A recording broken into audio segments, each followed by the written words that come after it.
Hello everyone, कैसे हैं आप लोग। आई होप आपकी पढ़ाई काफ़ी अच्छी चल रही है, चलनी भी चाहिए बिकॉज एग्जामिनेशंस अब बैक टू बैक बहुत सारे आपको देखने को मिलेंगे।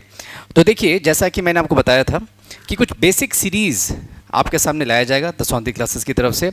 मैंने ये अपने एक्सपीरियंस से देखा है ना, अपने टीचिंग एक्सपीरियंस से मैंने देखा है कि सपोज़ इंडियन पॉलिटी यदि बच्चों को पढ़ना है तो पहले तो उन्हें कॉन्सेप्ट ही नहीं बेसिक क्लियर होता है कि पार्लियामेंट क्या है, बिल क्या है, कॉन्स्टिट्यूशन क्या है, जुडिशरी क्या है, पंचायत क्या है।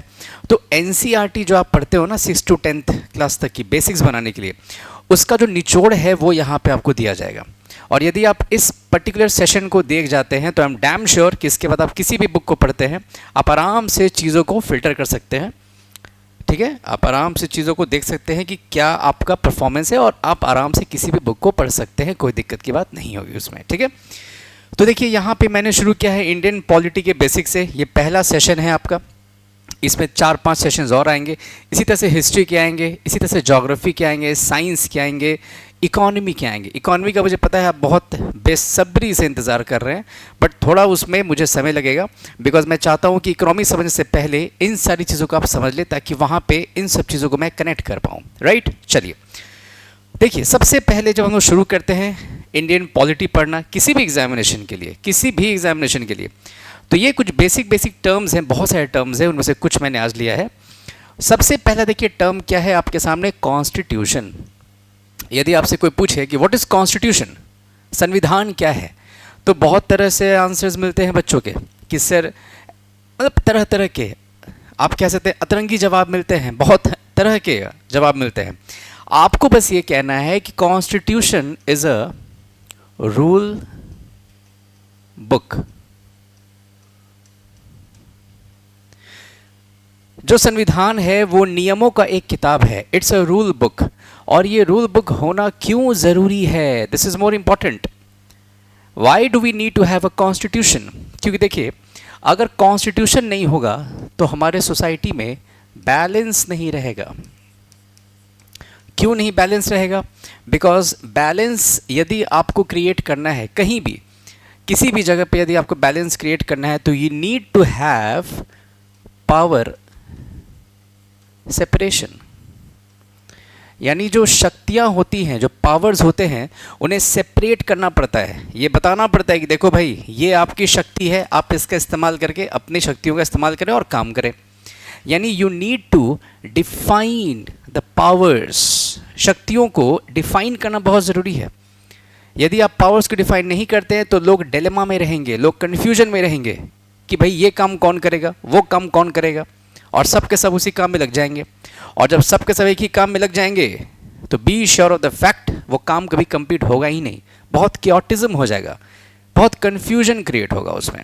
ठीक है, इसलिए कॉन्स्टिट्यूशन क्या है, एक रूल बुक है जिसमें कि सारे के सारे पावर सेपरेशन के बारे में लिखा रहता है कि राष्ट्रपति का ऐसा पावर होगा, प्रधानमंत्री का ऐसा पावर होगा, काउंसिल ऑफ मिनिस्टर के ये ड्यूटीज़ होंगे, है ना, वाइस प्रेसिडेंट का काम ऐसा होगा, सीएजी का काम ऐसा होगा। बहुत तरह की वहाँ पे चीज़ें लिखी जाती हैं। यूपीएससी के बारे में वहाँ पे लिखा गया है, फंडामेंटल राइट्स के बारे में लिखा गया है ना। तो ये एक रूल बुक है, एक बेसिक लॉ बुक है, एक बेसिक बुक है जिससे कि ये बताया जाता है कि सोसाइटी में चीज़ें कैसे काम करेंगी। उसे ही आप कहते हैं कॉन्स्टिट्यूशन। इतना ही अभी के लिए आपके लिए बहुत है। जब फाउंडेशन कोर्स से जब आएंगे 10वीं क्लासेस पे, तो वहाँ पे मैं बहुत ही डिटेल में सारी चीज़ों को समझाऊंगा।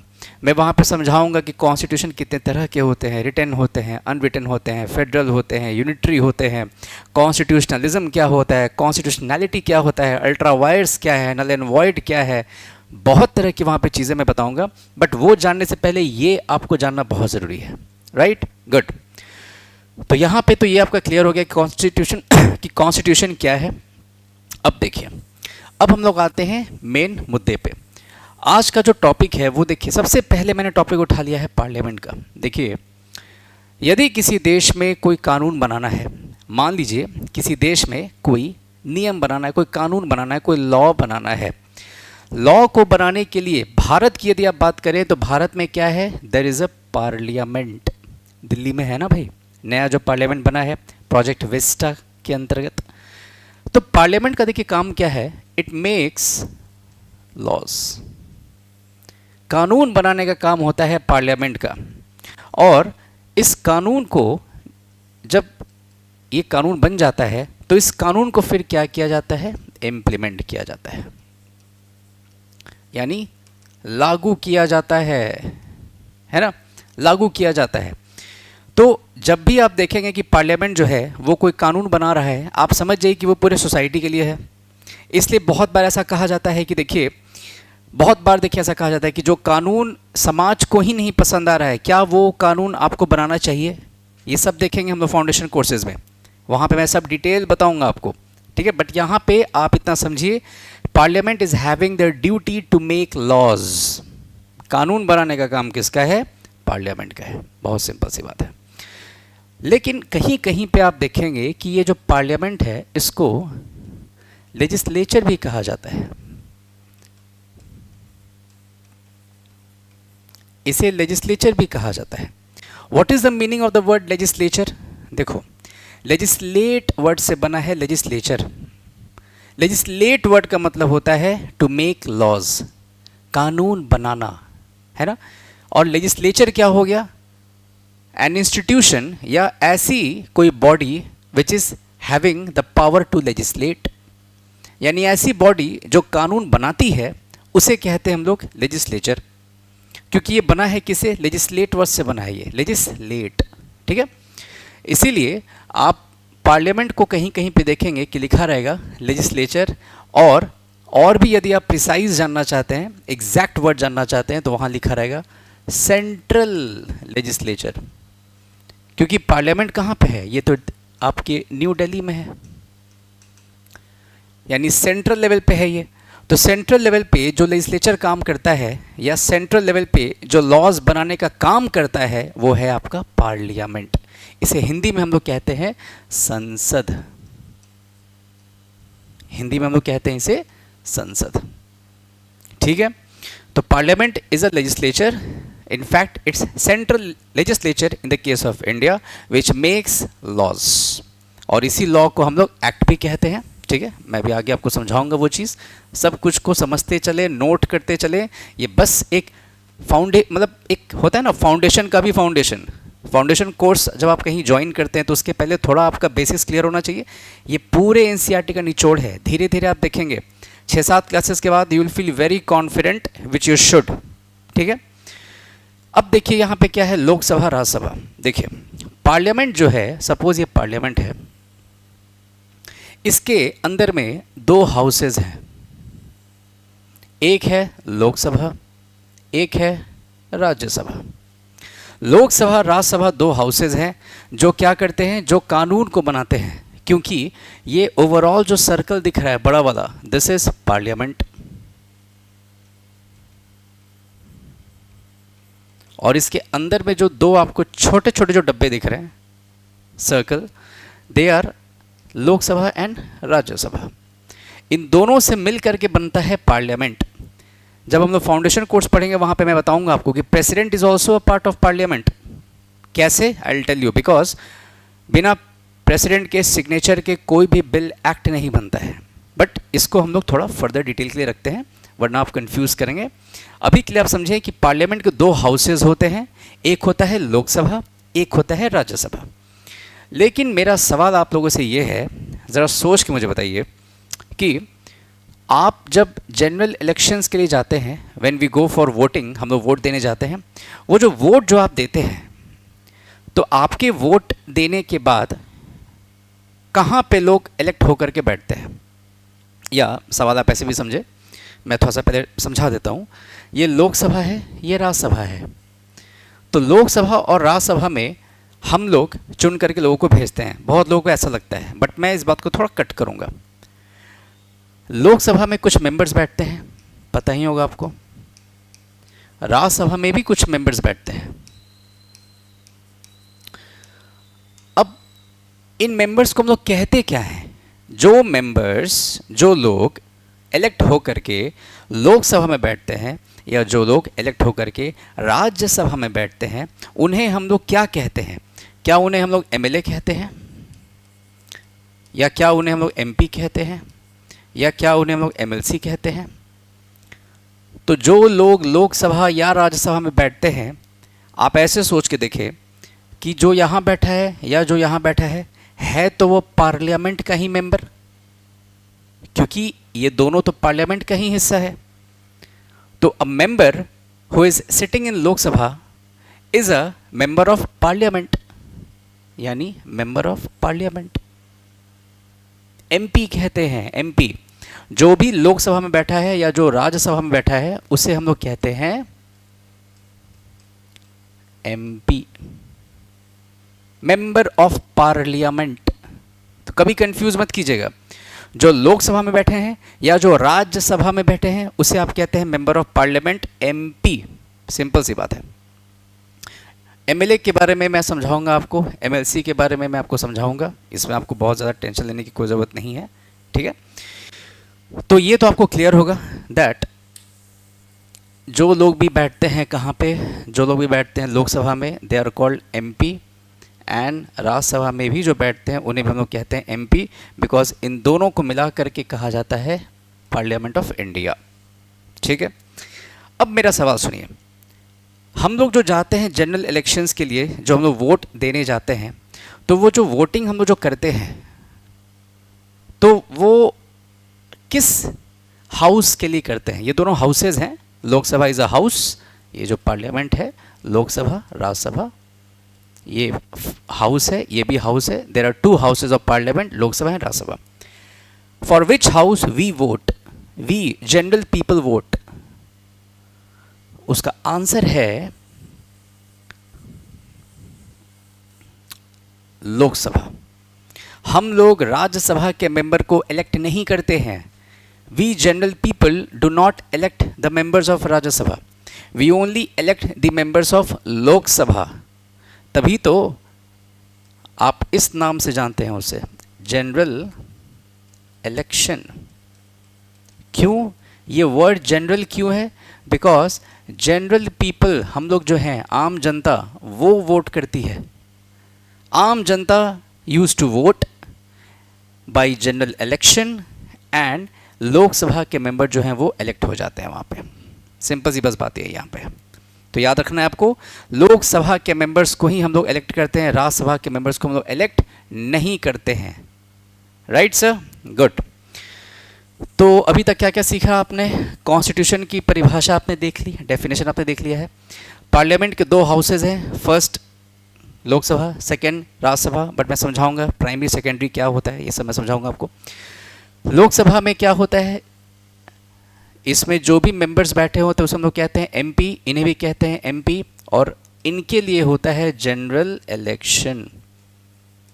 और राज्यसभा के लिए कैसे होता है इलेक्शन वो मैं समझाऊंगा जब हम लोग स्टेट लेजिस्लेचर में जाएंगे, तब मैं समझाऊंगा वहाँ पे, ठीक है। एमएलए चुनते हैं इनको, बट मैं समझाऊंगा आपको कैसे क्या क्या होता है इसमें। अब देखिए, एक और देखिए आप शब्द देखिएगा अपने एनसीईआरटीज़ में या किसी भी रेफरेंस बुक में, दो शब्द देखिए लिखे जाते हैं, एक होता है अपर हाउस, एक होता है लोअर हाउस। लोकसभा को इन दोनों में से एक कहते हैं और राज्यसभा को भी इन दोनों में से कोई एक कहते हैं, है ना। Very interesting question. लेकिन आपको यह बताना है कि अपर हाउस लोकसभा को कहते हैं या राज्यसभा को कहते हैं। यदि आपको थोड़ा भी इंटरेस्टिंग बनाना है इस टॉपिक को, तो थोड़ी देर के लिए इस पर्टिकुलर सेशन को पॉज कीजिए, सोचिए, फिर वापस आइए वीडियो पे। देखिए मैं समझाता हूँ कॉन्सेप्ट। मान लीजिए सपोज ये आपका एक मैंने यहाँ लाइन ड्रॉ कर दिया है, एक और मैं यहाँ पे लाइन ड्रॉ करूँगा, और एक और मैं यहाँ पे लाइन ड्रॉ कर दूँगा। ये जो है this line represents general people, general people. अब ये आप इसको ग्राउंड समझिए, ग्राउंड। अज्यूम कि ये एक ग्राउंड है ना, दिस इज अ ग्राउंड। अब हम लोग आम जनता किस हाउस के मेंबर को इलेक्ट कर रहे हैं, लोकसभा या राज्यसभा? मैंने अभी तुरंत बताया आपको, we elect Lok Sabha members, we do not elect Rajya Sabha members. Rajya Sabha के मेंबर्स को हम लोग नहीं चुनते हैं। मैं आपको अभी के लिए इतना हिंट दे देता हूं, हम लोगों द्वारा चुने गए जो एमएलए होते हैं, जो स्टेट लेवल पे जो एमएलए होते हैं ना, उन्हें हम लोग चुनते हैं। हम लोगों ने एमएलए को चुना, उन्होंने राज्यसभा के मेंबर को चुना है। बहुत सिंपल सी बात है। यानी कि डायरेक्ट रिलेशन आम जनता का किससे है? लोकसभा से या राज्यसभा से? लोकसभा से है, राज्यसभा से नहीं है। राज्यसभा से डायरेक्ट हमारा लिंक नहीं है। हम लोगों ने किसी को चुना, उन लोगों ने राज्यसभा के मेंबर को चुना है। तो we are having direct relation with Lok Sabha member. यानी कि हमारे नज़दीक कौन रहेगा, लोकसभा या राज्यसभा? हमारे नज़दीक रहने वाला है लोकसभा। और हमसे थोड़ी दूर पे कौन रहेगा? कॉन्सेप्चुअली इनडायरेक्ट तरीके से दूर कौन रहेगा? राज्यसभा। तो अगर ये आपका सरफेस है ना, इस सरफेस से हाइट किस हाउस का कम है? लोकसभा हमसे नज़दीक है, तो that is why Lok Sabha is called lower house and Rajya Sabha is called upper house. तो लोअर हाउस कौन सा हो गया? लोकसभा, क्योंकि ये हमारे नज़दीक है। यदि हमने अज्यूम किया है कि ये अर्थ है, ये धरती है मान लीजिए, और इसको हम लोगों ने पीपल, जनरल पीपल कहा है, इससे नज़दीक कौन होगा? लोकसभा। उसकी हाइट कम है, तो लोअर हाउस, लो हाइट पे कौन है? Lok Sabha. That is why Lok Sabha is called lower house and Rajya Sabha is called upper house. छोटे छोटे देखिए कॉन्सेप्ट्स हैं, बट आपको पता नहीं होता है। That is why you use to be very confuse कि सर पता नहीं ये एमपी क्या है, एमएलए क्या है, लोकसभा क्या है, राज्यसभा क्या है, अपर हाउस क्या है। सब बहुत सिंपल सिंपल चीज़ें हैं, बहुत साइंटिफिकली देखिए मैंने डिज़ाइन किया है। आप बस बने रहें, देखते रहें, बहुत आसानी से पूरे कॉन्सेप्चुअल क्लैरिटी के साथ आपका बेसिक्स एकदम क्लियर रहेगा। I can guarantee you that. ठीक है, क्लियर है? इसको मिटा दूँ मैं। चलिए अब देखिए यहाँ पे क्या है। I think this line will not be removed. चलिए ठीक है, अब देखिए अब क्या है। अब हम लोग आते हैं इस बिल पे। देखिए ये जो बिल है ना, let me try it out. Yes, just a moment, just give me few seconds. Yes, देखिए अब क्या हो गया, कॉन्स्टिट्यूशन हो गया, पार्लियामेंट हो गया, लोकसभा हो गया, राज्यसभा हो गया। अब हम लोग आते हैं अगले टॉपिक पे, विच इज बिल। बिल और एक्ट क्या है? देखिए प्रोसेस पहले समझिए आप। कोई भी एक्ट, कोई कानून कैसे बनता है, प्रोसेस समझिए। ये रहा आपका लोकसभा, ये रहा आपका राज्यसभा, और यहां पे बैठे हुए हैं आपके राष्ट्रपति साहब, द प्रेसिडेंट ऑफ इंडिया बैठे हुए हैं। आराम से समझिए। जब भी देखिए कोई एक्ट बनना होता है, जब भी कोई एक्ट बनना है, तो सबसे पहले उस कानून से रिलेटेड एक बिल लाया जाता है। सबसे पहले क्या होगा, पहला प्रोसेस क्या है, पहले बिल लाया जाएगा। उस बिल को दोनों हाउस में से किसी भी हाउस में डाला जा सकता है। इंट्रोडक्शन, इसे हम लोग इंट्रोडक्शन कहते हैं। The bill can be introduced in either house, मतलब ये बिल को पहले डिस्कशन किया जाएगा, उसके बाद वोटिंग होगी, उसके बाद राष्ट्रपति के पास जाएगा वो पास होने के बाद। जब राष्ट्रपति साइन कर देंगे उसके बाद वो बिल जो है वो एक्ट बनता है। मैं फिर से समझाता हूँ। अज्यूम करते हैं, मान लीजिए ये जो बिल है ये लोकसभा में आता है, मान लीजिए, एग्जाम्पल लीजिए।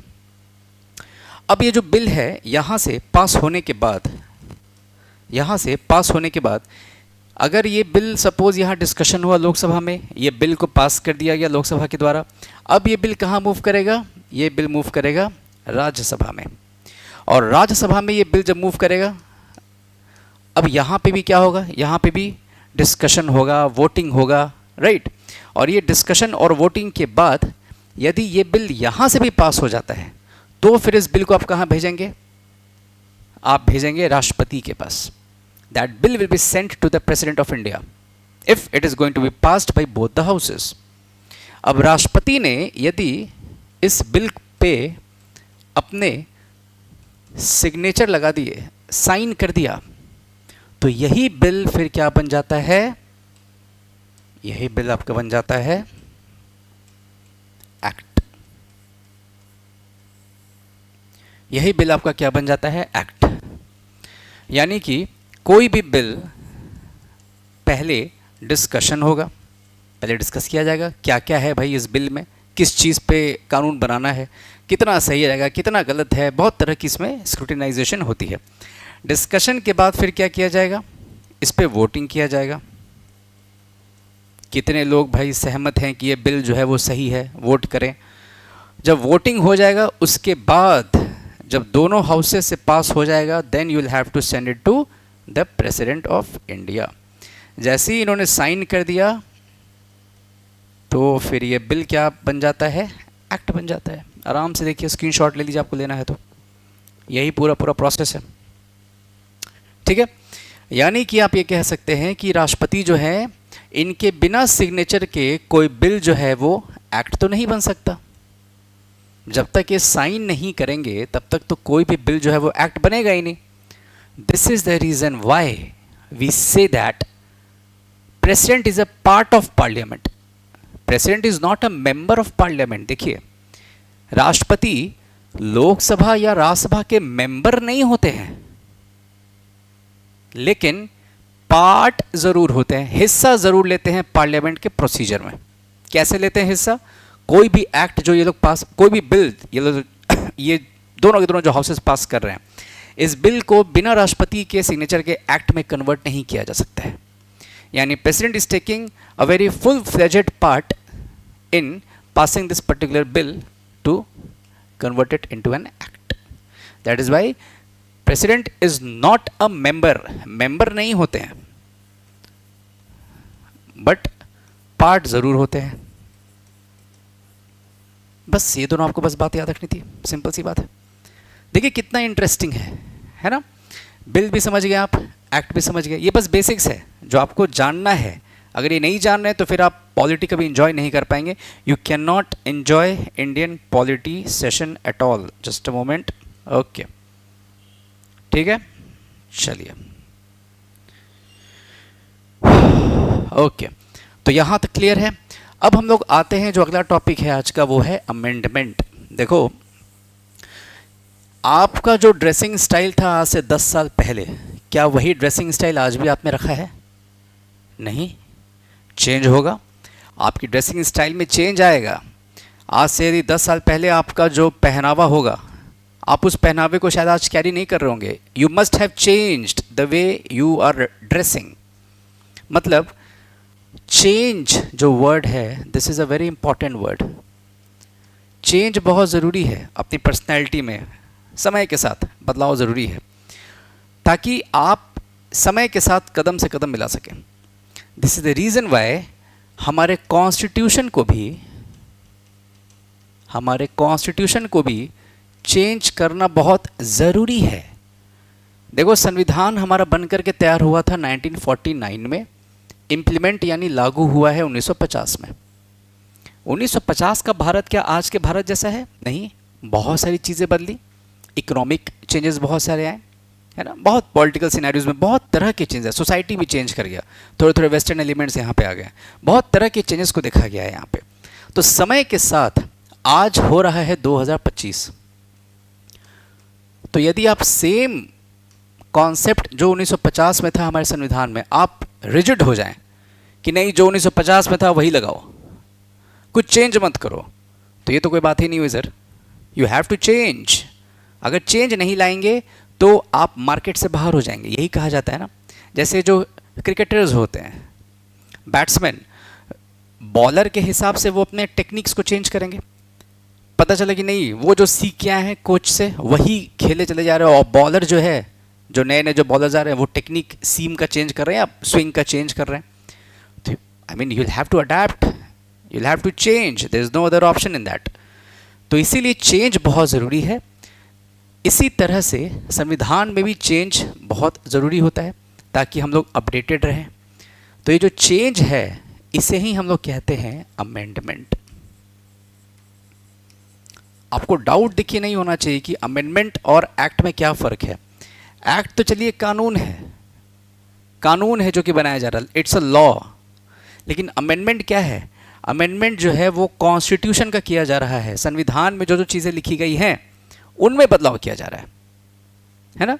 क्यों किया जा रहा है? बिकॉज टाइम के साथ change is important and that is why constitution जो है, आप कभी कभी देखेंगे एनसीईआरटी में एक वर्ड लिखा जाता है दैट कॉन्स्टिट्यूशन, इंडियन कॉन्स्टिट्यूशन जो है दैट इज ऑर्गेनिक। ऑर्गेनिक क्या होता है? Something which is organic, it has the ability to adapt according to change. या समथिंग विच इज लिविंग, जो जीवंत है, जिसमें लाइफ है। तो लाइफ किसी चीज़ में कब तक है? जब वो अपना कुछ चेंजेस ला रहा है। चेंज, हम लोग का बॉडी क्यों लिविंग है? चेंजेस आता है ना बॉडी में, that is why we are living. तो living is something which is actually changing with time. तो इसीलिए हमारे कॉन्स्टिट्यूशन को ऑर्गेनिक नेचर जो है वो कौन दे रहा है? अमेंडमेंट दे रहा है। यूपीएससी तक में सवाल पूछा गया है, which of the following provision और provisions provide for organic nature of the Indian constitution? Simple answer था amendment. Constitutional amendment is the only answer. अब मैं थोड़ा करता हूँ रिकैप। कॉन्स्टिट्यूशन क्या है? लॉ बुक है या रूल बुक है जिससे कि पूरा पूरा कंट्री चल रहा है। पावर्स जो है उसको आप डिफाइन करते हैं ताकि आपसी विवाद ज़्यादा ना हो। पार्लियामेंट क्या है? मैंने बताया लेजिस्लेचर है, लॉ बनाने का जो एक हाउस है वो है ये, राइट? ओके। लोकसभा राज्यसभा क्या है? पार्लियामेंट के दो हाउसेज हैं, अपर हाउस, लोअर हाउस, मैंने आपको समझा ही दिया।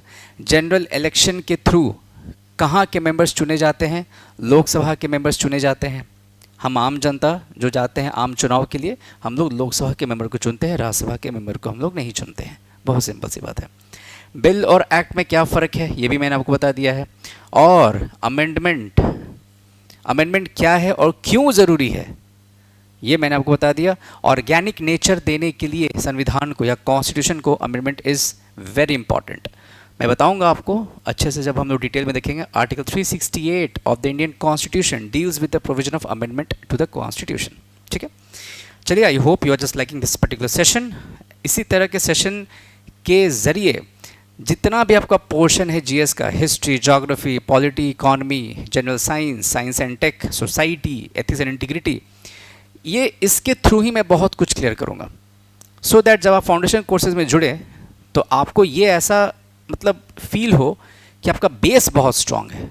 देखो, जब बेस स्ट्रांग रहेगा ना तो इमारत आराम से बन जाती है, बट बेस यदि आपका कमज़ोर है तो फिर इमारत बनने में बहुत मुश्किल है, बहुत दिक्कत आती है उसमें। ठीक है, चलिए फिर I just see you in the next lecture. Till then स्वस्थ रहे, व्यस्त रहे, मस्त रहे and enjoy every moment of this particular session. Screenshot लें, इनफैक्ट मैं तो कहता हूँ एक नोटबुक रखें, उसमें नोट मेकिंग करें, that will give you.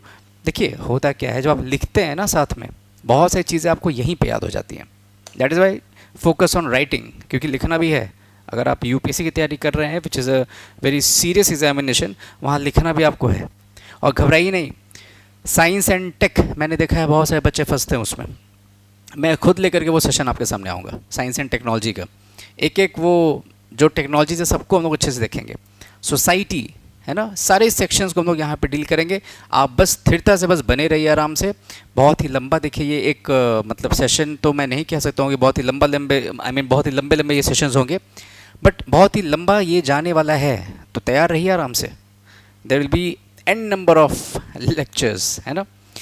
So I hope आप लोग आराम से बने रहेंगे एंड शेयर करें, सब्सक्राइब करें, अपने फ्रेंड्स में भी आप लोग शेयर करें, सो दैट ये जो आपकी जो फैमिली है 10 ऑनलाइन क्लासेस की, इसको और बड़ा बनाया जाए। और जितना बड़ा बनेगा ये आपके फेवर में ही जाएगा, बिकॉज हमें भी मिलेगा motivation and we can bring some more wonderful lectures for you. So thank you, have a good day, enjoy the lecture, start making notes right from today. Thank you, good night.